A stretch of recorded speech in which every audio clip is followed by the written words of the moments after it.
the meeting to order. Would everyone please stand and join us for the flag salute? Back over there. Back over here. Salute, pledge. I pledge allegiance to the flag of the United States of America and to the republic for which it stands, one nation under God, indivisible, with liberty and justice for all.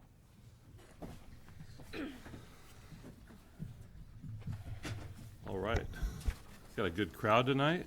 Look at this. Bunch of smiling faces. You guys glad to be here? Woohoo! Yeah. Fun. All right. We are. Okay, so we'll start with the approval of the minutes from our last meeting. Can I get a motion? Move to approve. Second. Any discussion? All in favor? Aye. Aye. Okay, move on to the agenda and consent agenda. I move to approve the agenda and consent agenda. Second. Okay, it's a roll call. Michelle? Aye. Jamie? Aye. Andy? Aye. And I'm aye. Okay, move on to our student report. And Ariana, welcome back. Carbonear High School has had a very busy 2 weeks. The fall semester blood drive was held on the student parking lot, and over 30 students donated blood. Our spring blood drive will be held in April 2020. As part of our Spirit Week on Tuesday, October 15th, Ian Reed was crowned as Mr. Warrior after a very competitive selection process.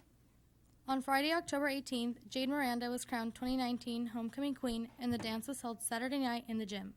Over 300 students attended the dance.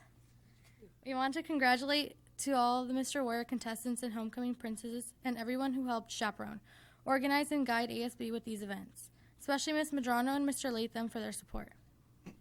Carbonear High School Athletic Boosters Club held the first mattress sale in the cafeteria on Saturday, October 19, 2019. This is the first time this event is held at CHS. It was very successful and eventful. Thanks everyone who brought a mattress and supported CHS athletics at the same time.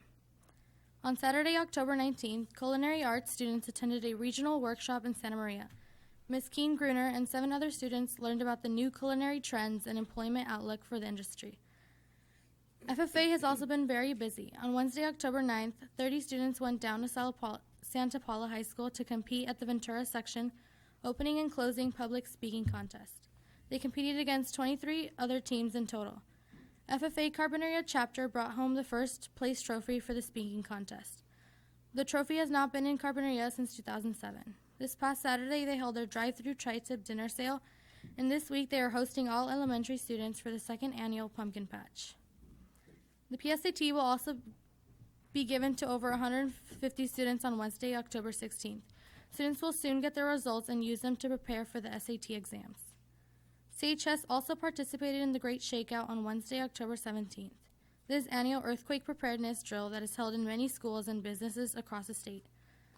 Finally, all parents are invited to a combined meeting of our parents for CHS and ELAC this Thursday, October 24th at 6 p.m. This promises to be a very informative meeting for all parents, and feedback will be gathered to develop action plans that are associated with our WASC goals. Thank you. Thank you very much. All right, we'll move on to recognitions. And Mrs. Rigby? Thank you. We'll begin with the high school, and on behalf of Principal Corneo, he'd like to recognize Kate Getty. She is a Spanish teacher at the high school for developing an educational environment that is engaging, supportive, and safe for all her students. Also at Rincon, he would like to recognize Kevin Reed for supporting each student and helping students achieve their full potential. At the middle school, Principal O'Shea would like to recognize Math Department Chair Jennifer Foster for her leadership in integrating technology throughout her classroom and department. At Catalino and the Family School, Principal Pursoon would like to recognize the elementary grade level chairs who organize curriculum, pacing plans, assessments, and lead the way on our new data system, Illuminate. Their leadership of their colleagues will lead to increased student achievement across our elementary schools. At Aliso, Principal Fox would like to recognize and thank the food services staff, Julie Hathaway, Deborah Gardner, Brenda Wolfhook, and Sylvia Sermeno. The Aliso kitchen always smells delicious. Roasted chicken, barbecue and enchilada sauces made from scratch, and the very delicious smelling cinnamon rolls. So not only do they make healthy and tasty meals for students, they are friendly faces that greet the students each day.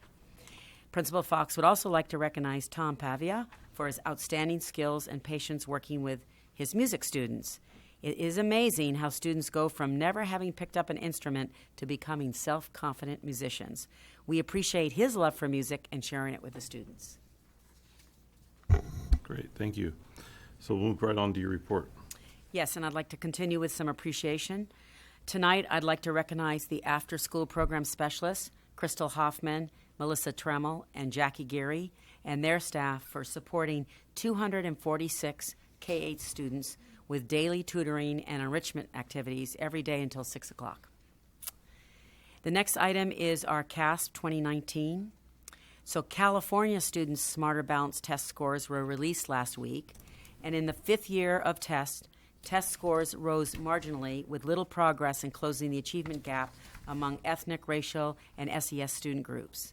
However, for the first time, a majority, 50.9%, of all California students met or exceeded the standard in English language arts. In math, 39.7% of all California students met or exceeded the standard. And you can see at the chart there's 5 years of statewide Smarter Balance results that show slight increases since 2015. Now, these 2019 test results also are reflected in our test results in Carpinteria. Our students performed slightly lower than the state in English language arts and slightly higher in math. Our students also performed slightly higher than their counterparts in all the school districts in Santa Barbara County in both English language arts and math. So you can see at the next chart that California statewide, as I said, was 50% English language arts met or exceeded the standard, 39.73 for math. The county was 46.98% for English language arts and 36.21% for math. And then Carpinteria School District, 47.68% for English language arts and 43.65% for math. Our Smarter Balance test results for the past 5 years also reflect a similar state trend, with math increasing at a slightly higher rate. Overall, proficiency for the district rose 6.68 percentage points for English language arts and 9.65 percentage points for math since 2015. These small gains, however, are disappointing when we know that our teachers and our students are working hard each day to master the grade level standards. We do know that sustained improvement, albeit slow, will add up over time. Some highlights: grade 5 students achieved 54.49% proficiency in 2019 ELA, increasing more than 11 percentage points since they were in grade 3. So this is the cohort group. When you look at the cohort groups, you can see that they are making that improvement. For grade 8 students, the cohort achieved 41.71 proficiency in 2019 math, so they increased more than 14 percentage points since grade 6 in 2017. And then our grade 11 students achieved 60.74% proficiency in the 2019 English language arts, meeting the district goal of more than 60% of students in grades 5, 8, and 11 achieving grade level proficiency in English language arts. Now, at the November board meeting, each principal will present their school's disaggregated data for student groups and specific plans for increasing student achievement. Just as a reminder, the district goal is to increase student learning with high-quality standards-based instruction as measured by more than 60% of all students in grades 5, 8, and 11 achieving grade-level proficiency in English language arts and more than 50% achieving grade-level proficiency in math. The next item is a new Senate Bill 328, Portantino's bill, is the school start time bill. It was passed, and Governor Gavin Newsom signed it into law, and it's a bill that mandates all middle and high schools may not begin the regular school day before 8 a.m. or 8:30 a.m., respectively, for the 2022 and 2023 school year. So sorry, guys. You're still getting up early. But we will work with Principal Corneo and his leadership team to make recommendations for a revised school schedule for 22-23. Our middle school is at the appropriate time. Digital Citizenship Week. Okay, that's October 14th through the 18th. The California Department of Education, in collaboration with Common Sense Education, celebrated Digital Citizenship Week this past week. It is important to teach students about the ethical, legal, and safe use of online information and resources. It's also important to help students learn about how they can protect themselves and their personal information in online environments. Our goal for students is to help them develop their communication, collaboration, creativity, and critical thinking skills so they're able to interact safely in the digital world. CUSD teachers and library media technicians offer digital citizenship lessons using an open source curriculum, Common Sense Media. Lessons are organized by grade level and address the following 8 major areas: relationships and communication, privacy and security, internet safety, cyberbullying and digital drama, digital footprint and reputation, self-imagery and identity, information literacy, and credit and copyright. Parent education on internet safety will also be offered at each school site during the school year, and on Tuesday, November 5th, at the middle school, AHA will offer parent education in Spanish and English on cell phones and self-care at 6 p.m. We invite everyone to join us. The next item is, you're all familiar with the PSPS, the Public Safety Power Shutoff, which, good news, we did not have power shut off during the weekend or this week. So we have been meeting with the Southern California Edison representatives and Carpinteria City officials to discuss a PSPS event in Carpinteria. According to the California Edison, a public safety power shutoff is an operational practice that Southern California Edison may use to preemptively shut off power in high fire risk areas to reduce fire risk during extreme and potentially dangerous weather conditions. These conditions would typically involve weather such as relatively low humidity, strong winds, and hot temperatures in combination with dry fuels. The company's priority with the implementation of PSPS is the safety of the public, its customers, and its employees. California Edison notifies our district 72 and 24 hours in advance of a potential PSPS, and then we make a determination regarding school closures and notify staff and parents through our through our emergency notification system on Parent Square and the district website. And if you need more information regarding PSPS, you can visit the Southern California Edison website. And lastly is the Measure U construction. So we began Phase 2 at Catalino. That's in Wing 1, and that is the current classrooms 26, 27, 28, and 29. When we're completed with that project, we'll have 4 regular classrooms and 2 small classrooms for group instruction. The contractor is McGillivray Construction, and the board approved the construction costs at $1,190,436. Phase 3 construction will begin several weeks later in the A wing with a construction cost of $1,571,310. Students in those affected classrooms are housed in the portables. We're also planning for the 2020 modernization projects at Aliso and the high school, and we can look forward to a Measure U update presentation to the board on January 14th. Thank you. Great. Thank you very much. All right, we'll move right on to D4 and our dashboard local indicators presentation. So every year, California requires us to inform the public and the board about our local indicators. There are 7 indicators: basic services, implementation of state academic standards, parent and family engagement, school climate, and access to a broad course of study, and then the other 2 are the CASP results. The way that we measure our standard is whether we have met or are working to meet the standards, or we've not met the standards. And it's required because our district is measuring annually its progress for student achievement.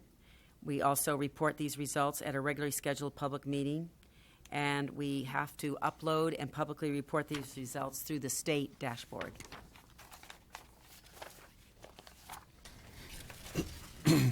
So I'm on the next slide. Thanks. So how is performance measured? I indicated it was met, not met, or not met for 2 or more years. We have self-reflection tools, and we upload that information to the dashboard in order to receive a MET rating. And if we do not complete our tool, or we do not complete this dashboard indicator for at least 2 years, then we're considered in default. which we're not going to be. So let's start with priority 1. The first priority is to appropriately assign teachers access to curriculum-aligned instructional materials and safe, clean, and functional school facilities. So we measure the progress in meeting the Williams settlement. You recall that every other month that we report that we are 100% in compliance with the Williams requirement, which is to ensure that every student has access to our curriculum and to the textbooks. We also report this information on our school accountability report card. And these are how we've, the data we've collected is that we have no misassignments of teachers, of English learners, or total teacher assignments. We do not have any students that do not have access to their own copies of instructional materials, and all of our facilities meet the good repair standard. The next item, priority 2, is implementation of state academic standards. So this really focuses on providing professional learning for teachers in the area of adopted academic standards or curriculum frameworks. And our rating scale is a range from 1 to 5, in which we're in the exploration stage all the way to full implementation. So you'll see that in English language arts, ELD, and math, we're at full implementation. However, in next generation science standards, we're doing the initial implementation, and for history, social science, we're still piloting.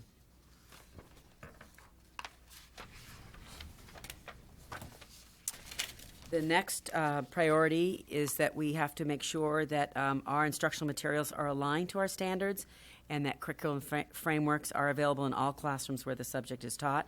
And this is very similar to what I've just shared with you, in that in English language arts, ELD, and math, we're at full implementation. Next generation science standards, we've just implemented. We're implementing the standards, and we're using our piloted material. And then history, social science, we're just beginning with the pilots.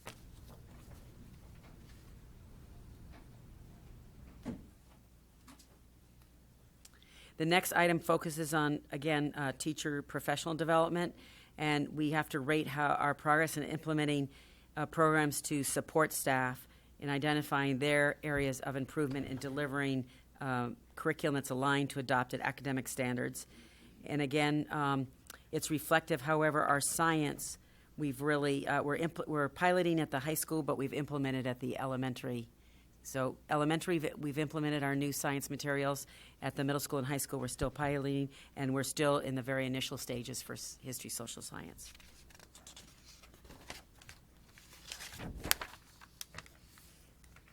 Another element of priority 2 is rating our progress implementing each of the following academic standards adopted by the state for all students. And these are other areas. So career tech, we're full implementation at the high school.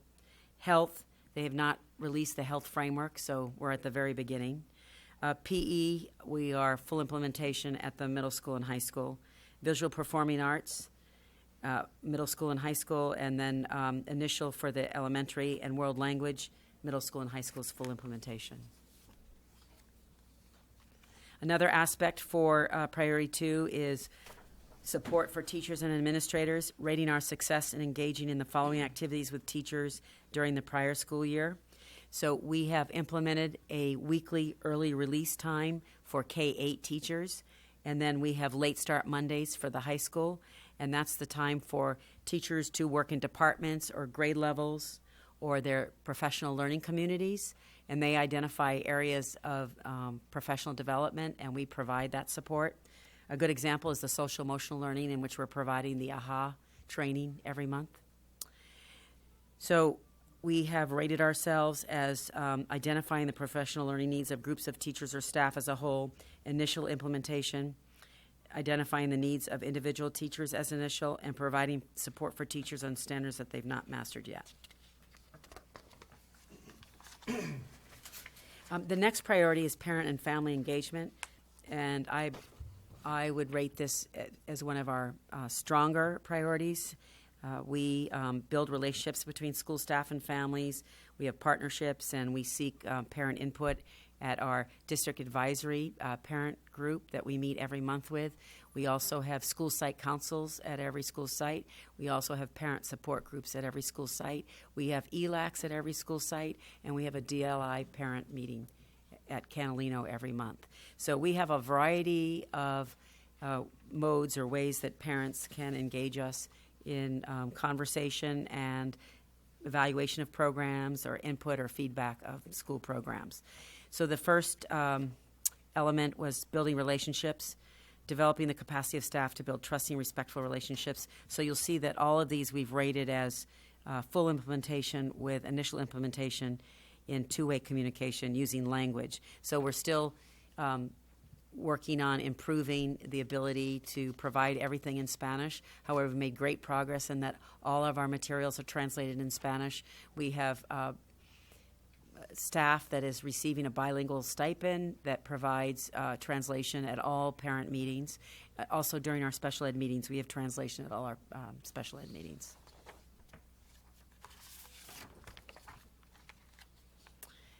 So the next item refers to our Healthy Kids Survey data, and our strength was 90% of parents report that they feel welcome to participate in school events. And again, we continue to work with improving, increasing the participation of underrepresented families in the school site ELAC meetings.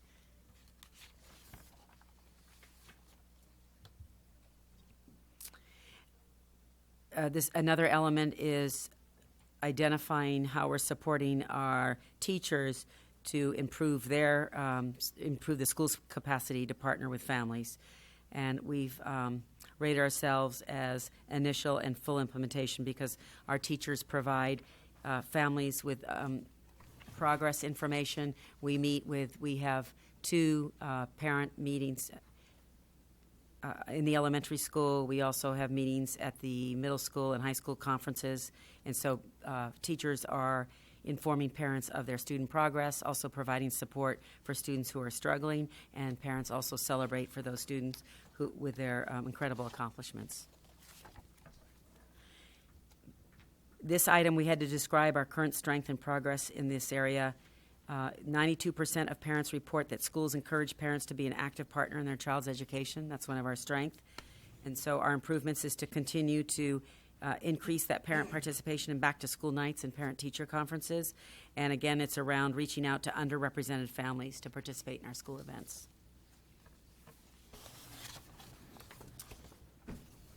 And this is an element related to seeking input for decision-making.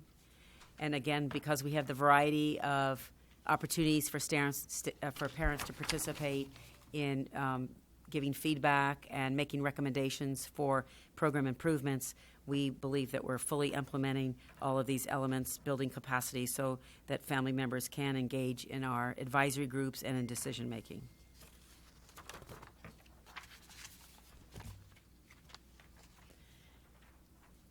Our strength is 89% of parents report that schools allow and welcome parent input. However, 67% of parents report that schools actively seek parent input before making important decisions. So we need to identify what those important decisions are and let parents know how they can participate in giving feedback for those important decisions to increase that response. And you'll see on the next page the parent and family engagement response from the Healthy Kids Parent Survey. So we're pretty strong in encouraging parent input and encouraging parents to be an active partner. But I think regarding specific important decisions, parents need to be better informed about what those decisions are and how they can participate in those decisions so they feel like that they are making a contribution or have their feedback heard or their voice heard. The next priority is school climate. And we annually administer the California Healthy Kids Survey, even though it's not required every year. But we believe that it's really informed data that helps us make decisions about what areas of improvement that we need to engage in and what activities that we need to implement to increase a positive school climate. So the good news is that we do have a high rate of school connectedness for 5th, 9th, and 11th grade. In 7th grade could be a little higher.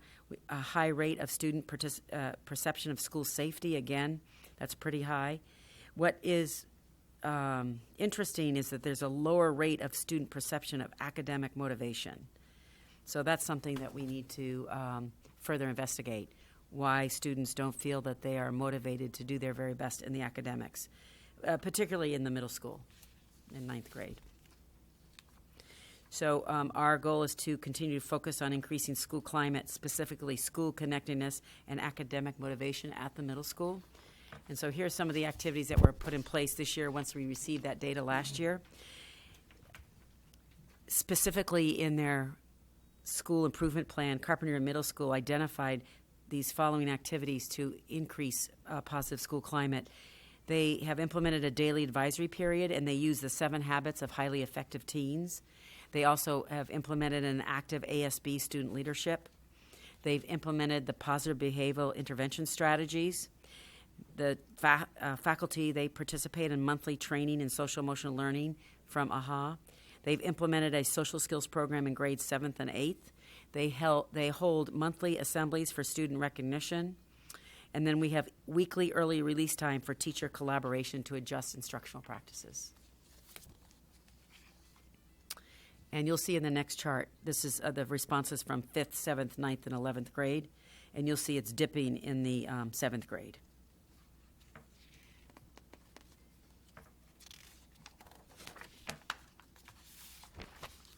The last priority is access to a broad course of study. And so we're proud that we offer, bless you, that we offer for all students a wide variety of a course of study, and everyone has access to it. And we use ARIES to track that course selection and enrollment for all students, and that we have no difference between schools or student groups in the choices of their coursework. And we also don't have any barriers. So that's good news. Do you have any questions? Questions for Dana? No? All right. We'll move right on to a presentation by Principal Fox on Aliso School. Welcome. Hi, how are you guys? Good. Monica, do I switch it or do you switch it? You're going to switch it? Okay. Pardon? Oh, perfect. All righty, so I'm here to talk to you about what's going on at Aliso Elementary. So I'm going to talk to you about the Spanish language instruction that we're having in TK, K, and first grade. Update you a little bit on our exploration lab. Talk to you about our QAD grant that we received, and then Project Lead the Way. And then to also let you know that we're in our second year of the ELA implementation of Wonders, and then our second year of science implementation, FOSS, and then we're continuing on with our Bridges curriculum in math. So this year is our first full year of Spanish instruction for our TK, K, and TK, K, and first grade students. We are using the Calico Spanish program. And we're real excited about this program. It fits into our Flex model, which works on exposure and enrichment. And our Spanish program is during a designated time of the day. So all of our students in those grade levels are receiving Spanish instruction 20 minutes, 3 to 4 times a week. And that's designated time, but the teachers are also including that during calendar time and other parts of the day. So they're getting exposure to that also. So, got a little thingy there. Thank you. So what we like about this program is that it's very fun for the kids. It's based on, you can't see this top picture, but they're learning through stories and through songs and through play. So it's very interactive.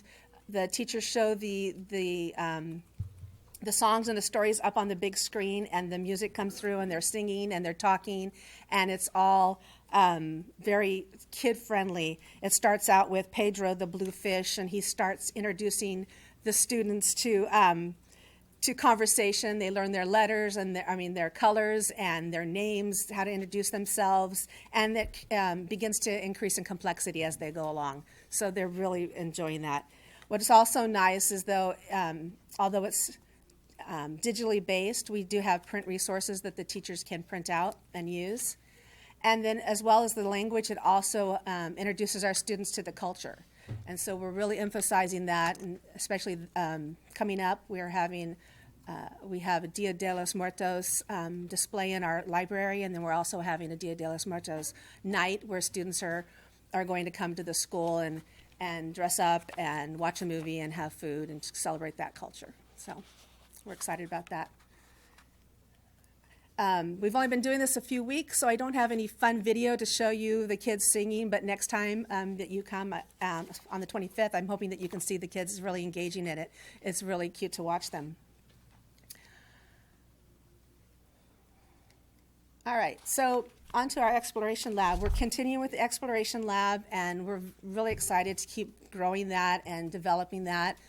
Some of the reasons why we think that this is important is that it's helping our students develop some skills that they're going to use all throughout their academic and professional careers, those things that focus on problem solving and creative thinking and collaboration. Those are all skills that they use within that exploration lab. It gives them a chance to experience some project-based learning and do a lot of hands-on things that they don't always get to in their classroom. So this is their time, designated time that they get to do that for sure. So in our exploration lab, we present our students with an open-ended lesson, and it focuses on inquiry, using their curiosity, critical thinking, collaboration, and problem solving. Most of our lessons so far have been in engineering and technology with art in there. So we keep focusing on that. Real quick, let me get a drink of water. So most of our lessons have been in the engineering standards.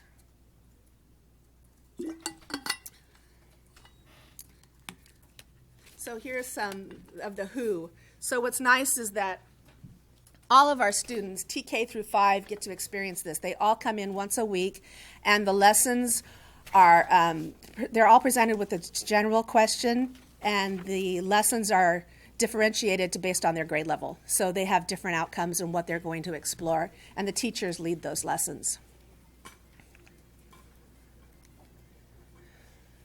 So a lot of our lessons have been focusing on the engineering process, and we introduce the engineering design process, and we teach them that, and we walk through that model, and we always start with the phenomena. So the picture of the giraffes on the front was, if you can see it, they're scratching each other's necks, and so that's presented to the students, and they talk about what they see and what they wonder, and then they're presented a problem. And so what's nice is that each teacher kind of took it in a different way. Some classes developed a neck scratcher for giraffes, others developed a back scratch for themselves, and then some of them just came up with other problems that they have, and they developed some kind of solution to that problem. So it was very open-ended, and they all got to experience it in a different way. Last week, or 2 weeks ago, we started looking at mazes, and so this was the phenomena that they were introduced to, this maze, and they started talking about that, and then they built their own maze, and we're progressing more and more through those mazes and developing. We'll be moving towards vertical mazes and maybe roller coaster type things, so it's really, really fun, and I'm hoping that you'll see that on Friday when you come. And again, we're focusing on the next generation science standards. All the lessons are connected to one of the standards. It may not be their grade level standard, but it's a next generation science standard. Last year, one of our big projects was the egg drop. So it was really fun. We started with parachutes and how things move and kinetic energy and potential energy, and then we had all these materials, and for a couple of weeks they built and revised a device that would protect their egg when they dropped it. Almost every student in the school participated, and Mr. Yazbek's up there, he's dropping the eggs, and it was really fun. Many of them broke, but many of them survived the fall, and the kids were very excited to watch that. So it was fun, and I've already had kids coming up asking, do we get to do the egg drop again this year? So hopefully we'll continue with that. Also, one of our goals is to include more technology in the exploration lab. As you know, technology tends to be more expensive, so I applied for and thankfully received the QAD grant, and we're able to purchase some more technology. we're going to be focusing more on the robotic type of side of it. So you can see there the dash is the little blue robot thing. And so kids will be learning how to program that, code that. There's little bits at the top where they get to make circuits and robots. And then there's some Lego things at the bottom. And then also we're getting more iPads for the Exploration Lab. Always looking for different ways to encourage our students and find ways to engage them. I went to a training this summer, Project Lead the Way, for elementary. It's the launch side of it. And I'm thinking about how I can bring it into both School Summerlin and Aliso. So I went to that training, and we're moving forward with that. We have our GATE teacher is starting that at both Aliso and Summerlin. We have some coming also at Summerlin that I'll be teaching the K-1. And then in January, taking 2 teachers to Anaheim so that they can learn how to implement it, and then I can learn how to teach teachers. And so we continue this and build capacity for Project Lead the Way. And these are all project-based lessons with materials. A lot of it's focusing on the engineering standards also.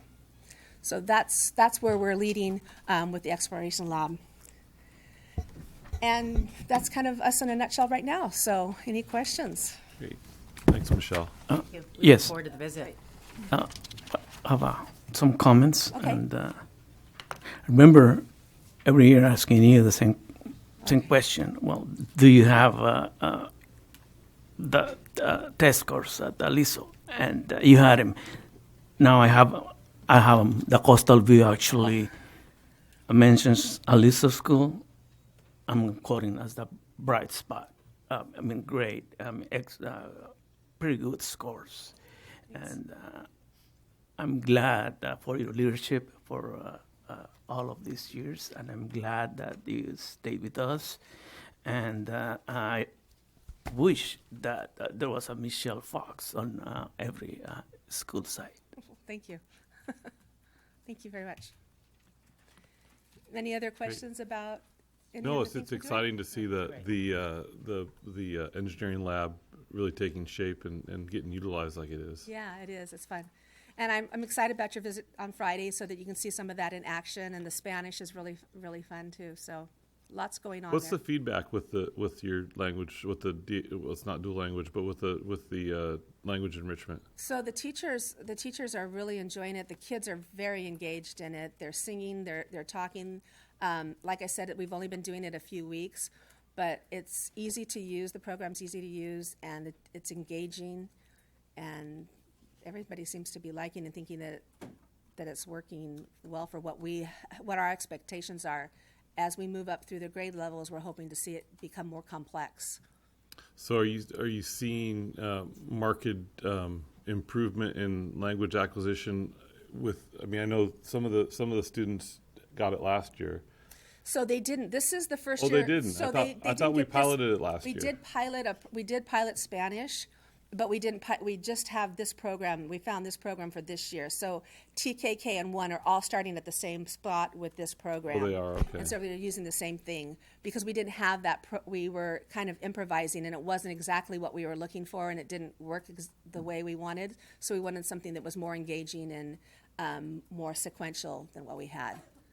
So, Okay. yeah, but the kids they're very open to speaking it, and whether they've had Spanish before or not, they're just really engaged in it and using it.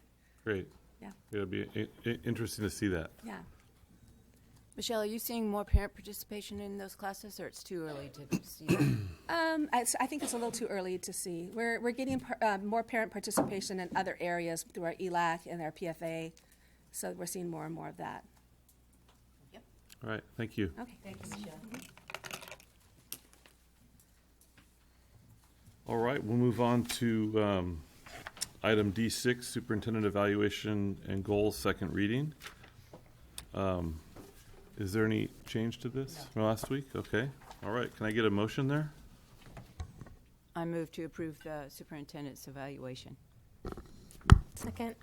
Any discussion? All in favor? Aye. Aye. Aye. Nay. Okay. Any public comment, Monica? No? All right, we'll move on to E, board policies. E1 is board policy and administrative regulation 6145.6, international exchange, first reading. Can I get a motion there? I move to approve Board Policy 6145.6, International Exchange Students. Second? Any discussion? All in favor? Aye. Aye. Aye. All right, E2 is board policy 6179, supplemental instruction, first reading. Can I get a motion? I'll move to approve Board Policy 6179, supplemental instruction. Second that. All right, any discussion? All in favor? Aye. Aye. Okay, item E3 is board bylaw 9321, closed session, first reading. Can I get a motion? Move to approve. Second? Discussion? All in favor? Aye. Aye. Okay, nothing for Ed Services. We'll move on to business operations, facilities, and warrants. And we're being asked to approve warrants from the period of October 4th through the 16th in the amount of $605,921.77. Move to approve. Second. All right, all in favor? Aye. Okay, move on to gifts, grants, and donations. G2A is a donation from, I'm guessing this is Lou and Susie Penison, to the FFA Club in memory of Grace Young in the amount of $50. Can I get a motion? With gratitude, I thank Lou and Susie for their donation to FFA. I'll second that. All right, thank you, Lou. All in favor? Aye. Aye. Item G2B is a donation from the Santa Barbara County Flower and Nursery Growers Association to the Future Farmers of America in the amount of $2,000 to be used to retire regional debt Move to approve. Second. with gratitude. Definitely. All in favor? Aye. Okay, item G2C is a donation from Joe Macias to the high school athletics in the memory of Eddie Rubio in the amount of $50. Move to approve. I second with gratitude. Thank you, Joe. All in favor? Aye. Item G2D is a donation from parents for Carbondale High School Teacher Grant Program to CHS teachers for $2,700. I move to approve. Second? This is another good example of our fantastic community. All in favor? Aye. All right, we'll move on to G3, Resolution 19855, Annual Developer Fee Report. Do we have a presentation here? There's no presentation necessarily, but I did want to note that we took an unusual high amount of developer fees in this year, or last year, due to some of like the Sea House development and some things that finally got off the books from years of planning into construction. So our developer fee fund balance at the end of June was $846,783, and the majority of this is earmarked for Measure U. Great. Thank you. Okay, so this is a resolution. Can I get a motion there? So moved. Second? Okay, this is a roll call. Michelle? Aye. Rogelio? Aye. Jamie? Aye. Andy? Aye. And I'm aye. Okay, we'll move on to G4, an update on our 1920 budget. Maureen.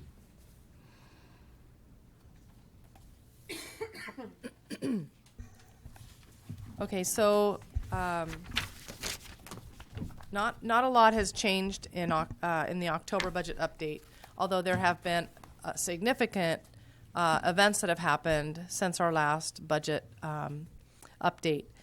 The most significant on page 2 are the property tax estimate has come in from Santa Barbara County, and it is a reduction of $46,000 from estimated.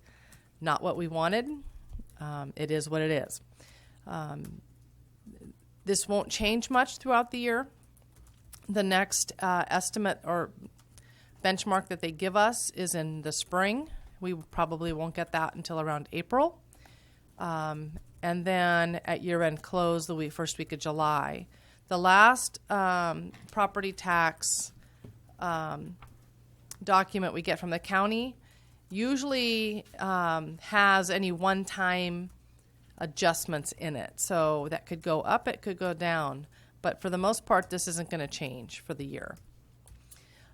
We also had some expense adjustments, and these are really attributed to the fact that when we do the September revision, it's as of August. And most of our teaching staff and actual hiring packets aren't in until September because that's their first paycheck. So we go through, we rebuild the budget based on all the placements. We had several aides that left us at the last minute, and so we had all these hiring that had to take place. So we had some increases in expenditures of about $85,000, $81,000, with the total net decrease of our fund balance around $127,000. I'll drill into those changes a little in more depth. So the property taxes went down $46,000. What you'll see at first interim is taking the 1920 estimate and rebenching the future projections. So it's just slightly now below 5%. It's like 4.96. So in the scheme of $23 or $24 million, $46,000 is very fractional, but nonetheless, we want to make sure we're estimating really close to what is reality. The expenditures changed based on a few salary and benefit changes. We had some step change corrections where when we build our budget, it rolls everybody up a year, and it missed a few teachers. So Lisa was going in and reconciling that. We had to adjust that. We have a long-term certificated counselor for a staff member who's out. We added back a custodian position at Canalino. One of the custodian that was eliminated in the budget reductions was with the intent to share a custodian with the high school and Canalino, and that was not working. So we added that position back in. We had a resignation of the office coordinator at Rincon. We did not fill that position. We increased the secretary one at the high school who was reduced through the reductions to full-time to help support Rincon. So there was some net savings there. And then we had some savings in classroom aid assignment placements. We had a lot of resignations. Because of bumping and having to bring some people back, I always make sure that the vacancy for aides is at the top step. And so we had some savings where we had hired lower than that. So the net of all of those is the 81.5 for a total change of 127,606. What that does to our multi-year, again, while this may seem like big change, it really is fractional. It leaves us with a 4.08 in 1920, just under a 4 in 2021 at 3.86, and a 6.2% in 21-22. I will rebench revenue estimates at first interim, and we will also be able to, at first interim, look at all of our federal and state revenues for all of our programs, including SELPA, because they don't give us our 1920 projections until November. So we'll be able to update all of those, and I'm hoping that will make it look a little bit better. I also want to note that in this, in these projections, excuse me, we don't have any cost of living increases for staff. So we're still in negotiations. That's still something we have to consider. And that is the short and skinny version. Thank you. Okay. Do you need approval here? Or is this just for information? No, information. Okay. All right. All right, we'll move on to H2. Approval of contracted services with FCG Environmental for pre-demolition of portable classrooms 20 and 21. Did you do H1? Oh, I'm sorry. Which one? H1. Yeah, my apologies. H1 is a major use summary expenditure report as of the 30th of September. And do we have anybody here? No? This is for information only. Oh, it is, okay. They will review everything on January 14th. They will? Yeah. Okay. Okay. So no, are we getting a presentation or not? No. Okay. So move on to H2, approval of contracted services with FCG Environmental for pre-demolition of portable classrooms 20 and 21 at Canalino. Can I get a motion? Move to approve. A second. Any discussion? All in favor? Aye. Okay, item H3 is approval of contract with Robert Robles Architecture for demolition of portable classrooms 20 and 21 at Canalino. I move to approve. Those are the old portables in the center of the school, right? Yes, where they're residing? Yeah. Yeah. Second. Any discussion? All in favor? Aye. Aye. Item H4 is approval of change order number 1, campus modernization at Aliso with McGillivray Construction, in the amount of $48,926.06. Move to approve. Second. Any discussion? All in favor? Aye. Aye. Okay, item H5 is approval change order number 1, campus modernization with McGillivray at the high school in the amount of $145,581.84. Move to approve. Second. Any discussion? All in favor? Aye. Aye. Aye. Item H6, approval of change order number 1A, exterior sidewalk and doors replacement with Shaw Contracting at the high school in the amount of $40,902.76. I move to approve. A second. Discussion? All in favor? Aye. Aye. Okay, item H7 is purchase of network equipment, Infinity Communications and Consulting. And that's, we get an E-rate discount on this, so Measure U will pay $30,000 and E-rate will pay $38,000. Can I get a motion to approve? So moved. Second. All in favor? Aye. Okay, move on to I, personnel summary. Can I get a motion to approve? I move to approve the personnel summary. A second. All right, any discussion? All in favor? Aye. Aye. Aye. All right, board communication. Michelle? I have nothing, except that it's hot. All right, it's going to be hotter on Thursday. Okay, Rogelio. Yes. First of all,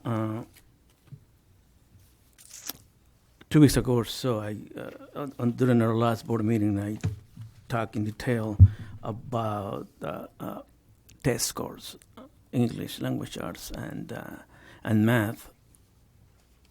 And I concentrated basically just on the middle school, about how everything is down.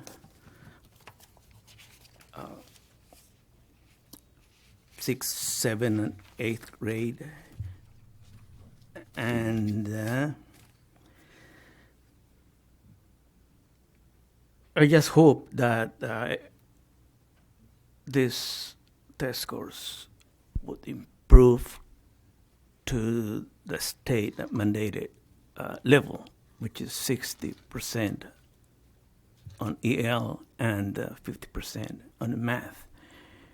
Because the way I see it is that since 2015, the records that are presented to us, that back in 2015, everything was pretty bad. I mean, bad. 2015, 2016. Some improvement was reflected, 3-4%, and I think that a lot of this has to be changed. for example, 3 years ago or so, scores were down. Last year, the 18 days that were missed because of the fires. I wouldn't blame it on the fires. I mean, if I fail a test, I'll just take responsibility for it and try to improve on the next one. That next test is this year, and again, I see low scores, except for Aliso School, except for this particular school side. Everything is down. And this is my question. Why is that? I mean,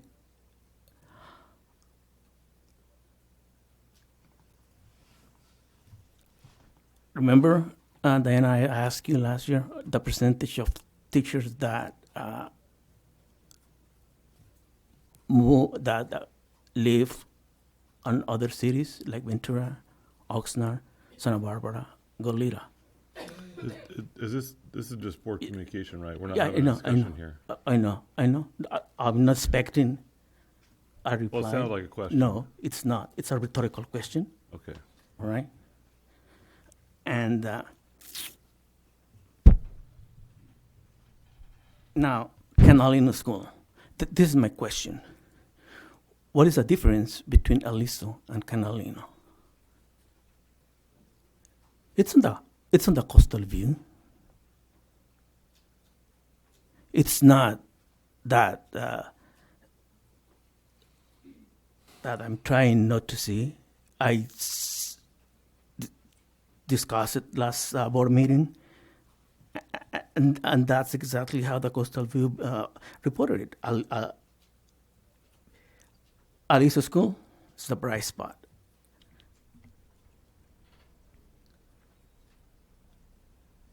Canalino, actually I'm seeing those scores right now in front of me, 3rd, 4th, and 5th grade on English and math. They're bad. 3rd, 49%. 4th, 31%. 5th, 42%. That's English language arts. Math, 3rd grade, 53%. Okay, that's all right. 4th grade, 31%. 5th grade, 28%. What is wrong? What is wrong? Then we go to the high school.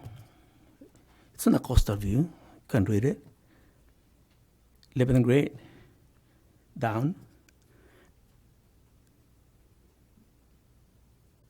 And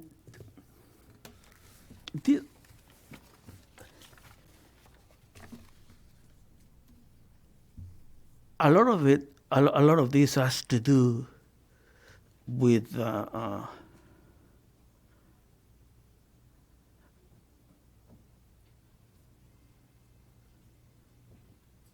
interaction, communication, not only between students, teachers. No, this is a matter of families. This is a matter of students. This is a matter of teachers. This is a matter of all of us working together on this. What do I mean by working together? For years, this is what I've seen. That is why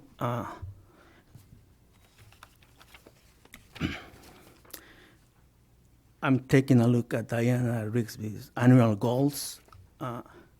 Goal number 9.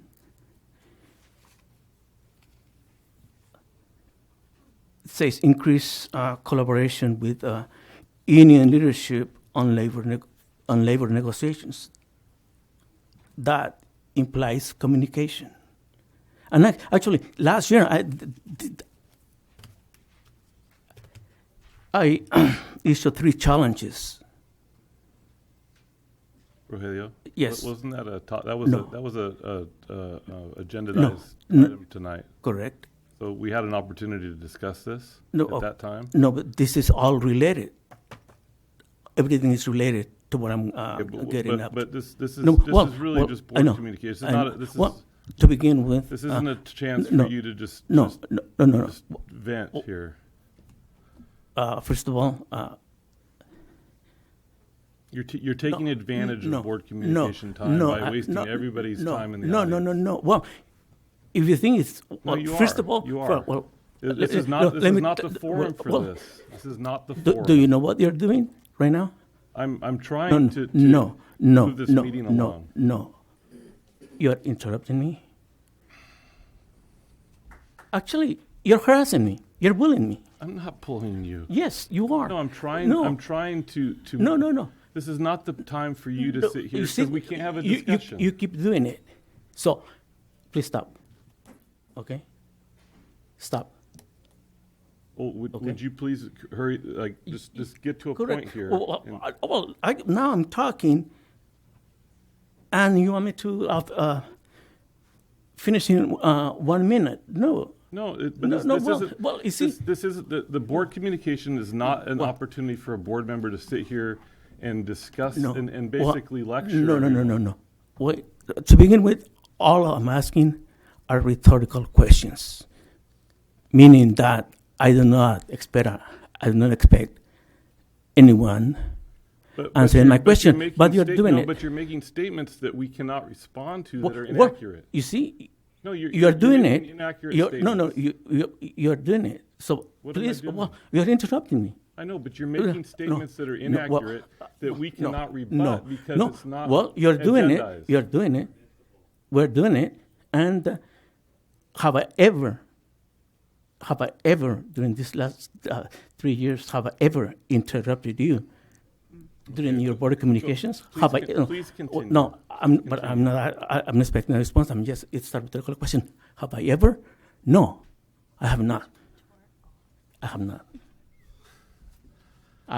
Okay. All right. If So you'd like to waste everyone's time. with a lecture, well, that's fine. no. Well, now trying to improve education is a waste. It's a waste of time. Did you hear that? I'm glad there's 30 witnesses. Education, a waste of time. That is why. That's That not is what he why- said. That's not what he said. No. He just said it. It's on the tape. That is why we are all of this. That is why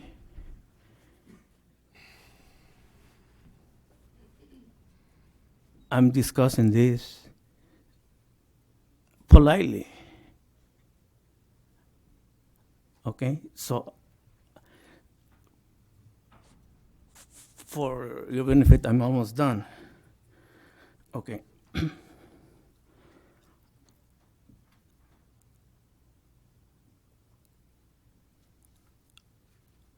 My goal for the last 3 years and my goal for next year is this, that you get 60% on ELA and 50% in math. And how do we get that? Well, that's one goal. The other one is improve relationship with the union leadership. Otherwise, it's very hard, and I haven't seen it. And the other one is that improve relationship among board members, which I don't see it. So in order for our district to improve, not only a social relationship, but improve test scores. We need to, everyone, we all need to get along and work together on all of this. That's the goal. This is the goal for education. It's not a waste of time. Education is basically the goal of the district, your goal, the goal of parents, everybody's goal. Thank you. Andy, Yeah. I changed my mind. I'd like to say something. Okay. Just since we have so many students in the audience from Mr. Bisson's class, yes? Okay. So please write down the term Brown Act so that you can ask him about that tomorrow. The reason why this exchange happened is because if something's not on the agenda, board members are not allowed to respond to it or comment on it. So when things are brought up outside of the agenda items, we're not allowed to say anything. So that's why that exchange happened. Okay, so you guys can explore that a little bit deeper with your teacher. Thank you, Michelle. I just have a quick couple of things. I want to once again thank Ms. O'Shea for doing such a great job at the middle school this year. I had somebody come up to me the other day that has a sixth grader, and they were just highly complimenting her. And he had a student there a few years back that he had to take out because of the culture there, and they're loving it again. So once again, thank Ms. O'Shea and you and everybody for working together on that. As far as Summerlin is concerned, since I'm the representative of Summerlin here, I'd like to thank Summerlin Beautiful Committee. They have donated some Summerlin school flags to us. They'll be on the corner of Lily and Valencia, right by the school. It's being put up this week, I believe, and they also donated one for the school itself. Then I'd also like to congratulate all the teachers for putting together a really nice school student council this year. I think you were there for a little bit of it. They have all the teachers doing speeches. It was just really great to see them. They're so engaged. We have 19 students in a 60-student school running for an office of some sort. I'm just really proud of them for all getting up there, making their speeches. They're campaigning for the next 2 weeks, and then we finally have an election. And it's really nice to see the students super engaged in that. So thank you, Ms. Fox. Dr. Fox, sorry. Sally. Well, I had the especially delightful experience of going to the high school to interview the virtual enterprise class in their mock job interviews, and I thank Ms. Chamlin for having that class and the students who were so well prepared, well groomed, just delightful to hear what they're doing in the classroom. And it was a great hour and a half. I think I interviewed about 16 students, and it wasn't just me. There were many teachers and a number of business people from the community. But what a great class, and the opportunity that those students have to move forward in their careers and lives. So it was super. I appreciate being asked. I, too, want to say something about the Summerlin Student Council. Went to that. It was great fun. There's not a ton of students up there, and about a quarter of them stood up and gave little speeches about being elected for student council. So it was very fun. Thank you, Jamie, for asking me. All right. I'd just like to commend all of you guys for your homecoming spirit week this last week. That was a really big bright spot in the school year so far, and we had the opportunity to host a bunch of all ages, not just seniors, but sophomores and freshmen and juniors at our house, and for pre-homecoming. And you guys are really lucky to go to school where you do. I agree. And then also attended the Mr. Warrior contest, which was a lot of fun, a lot of good performances. I think we have a performer right there, a candidate. And then I'd like to also acknowledge our FFA program and our two just outstanding teachers. They are just, gems.